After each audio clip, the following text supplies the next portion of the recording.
Assalamualaikum warahmatullahi wabarakatuh. Yang terhormat Bapak Ahmad Nurrahim LC MPDI selaku dosen pengampu mata kuliah tafsir ayat-ayat hukum ekonomi syariah. Perkenalkan, nama saya Tika Maharani Puspitasari dengan akhiran NIM 253 dari kelas S4G. Di sini saya akan menjelaskan materi tentang konsep dan hukum ariyah guna memenuhi tugas individu. Langsung saja ke materi pembahasan. Nah, yang pertama di sini saya akan membahas tentang pengertian ariyah. Menurut bahasa, ariyah artinya pinjaman. Sedangkan menurut istilah, ariyah adalah mengambil manfaat barang kepunyaan orang lain secara halal dengan jangka waktu tertentu untuk dikembalikan lagi tanpa mengurangi atau merusak iatnya.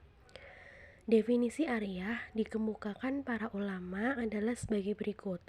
Yang pertama yaitu ulama Hanafiyah. Menurut Syarah, ariyah adalah kepemilikan atas manfaat tanpa disertai dengan imbalan. Kemudian yang kedua, ulama Malikiyah. Menurut ulama Malikiyah, sesungguhnya ariyah itu adalah kepemilikan atas manfaat yang bersifat sementara tanpa disertai imbalan. Kemudian yang ketiga, ulama Syafi'iyah. Menurut Syarah, adalah dibolehkannya mengambil manfaat dari orang yang berhak memberikan secara sukarela dengan cara-cara pemanfaatan yang dibolehkan sedangkan bendanya masih tetap utuh. Kemudian yang keempat, ulama Hambaliyah. Ariyah adalah kebolehan memanfaatkan suatu barang tanpa imbalan dari orang yang memberi pinjaman atau lainnya. Kemudian yang kedua yaitu bahasan tentang rukun ariyah.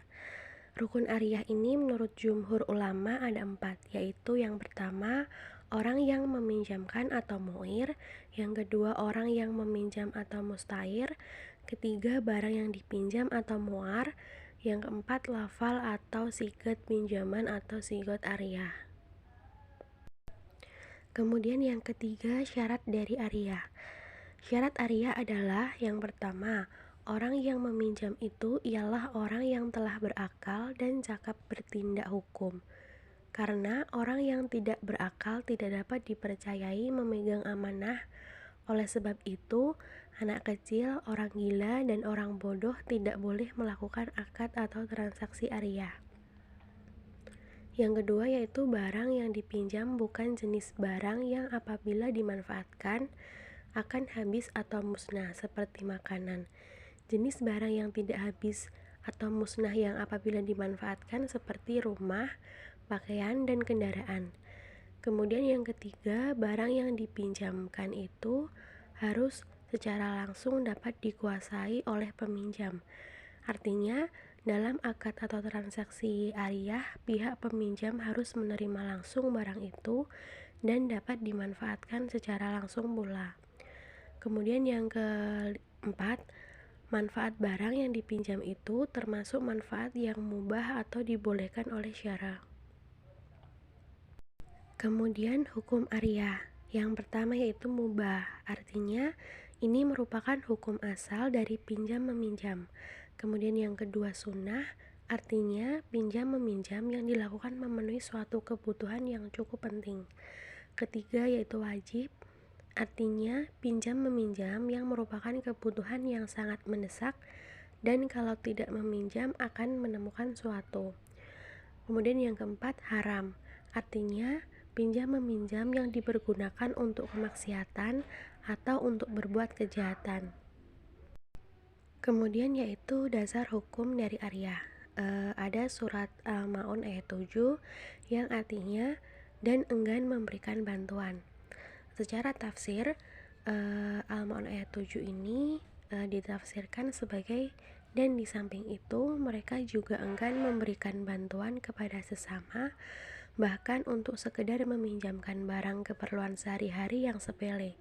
Hal ini mengindikasikan buruknya akhlak mereka kepada orang lain. Dengan begitu, lengkaplah keburukan mereka. Selain tidak beribadah kepada Tuhan dengan sempurna, mereka pun tidak berbuat baik kepada manusia.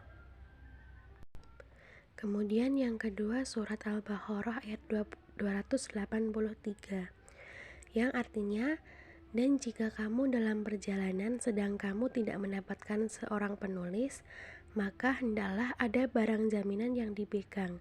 Tetapi, jika sebagian kamu mempercayai sebagian yang lain, hendaklah yang dipercaya itu menunaikan amanahnya atau utangnya, dan hendaklah dia bertakwa kepada Allah, Tuhannya.